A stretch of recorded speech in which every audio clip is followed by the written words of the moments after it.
The Biden crime family is my term. It's not Speaker McCarthy's term. But they did launch a formal inquiry, which is the first step in the process. But here's the thing. We talk about the Democrats and we talk about the progressives or the woke, whatever you want to call them. They're not stupid.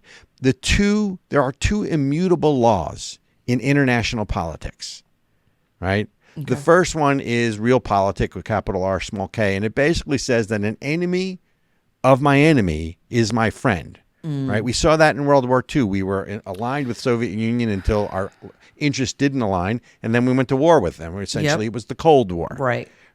That principle, right? The common interest that Iran and China and North Korea and Russia have is anti-American.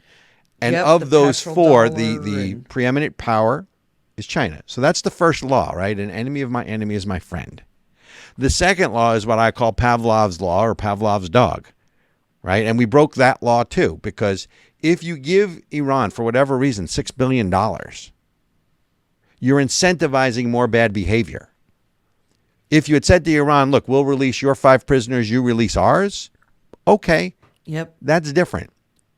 But because they function differently, all we are doing is encourage. Look, this is the law of the street, right? International politics isn't much different. It's how do you deal with a bully? If you incentivize the bully and you say, oh, by the way, we're going to your bad behavior, here's $6 billion. Yep. Do you think they're not going to do it again and take more prisoners? Well, and they just got $6 billion. And look at China is now further aggressing on Taiwan at a time when our Navy has been when our Navy is struggling to respond with the veracity that it used to, with like lack of recruitment and the cuts in training. So at a time when we need our Navy to be at its peak, the Biden administration has weakened it. China is aggressing on Taiwan. Then we give $6 billion to because Iran, who is their friend. And then again, you just look at it and you go, this can only be an intentional weakening of the United States position around the world. And I'm in 100% agreement with you, Robert. I'm not sure if they're intentionally weakening America or they just don't care because their interests lie elsewhere. Yeah. I don't think they sit around the kitchen table, or in this case, the situation room, and go, and they rub their hands and they go, oh, how can we weaken America more? I don't think it's that transparent. I think that they buy into the international world order. They think America's day on, as the preeminent superpower are numbered and over. I think everything, if you see, look, when you looked at the Obama administration and you understood that he was an anti-colonialist, so that America was a bad country, it was founded on racism, original sin, America did bad things around the world as a colonial power.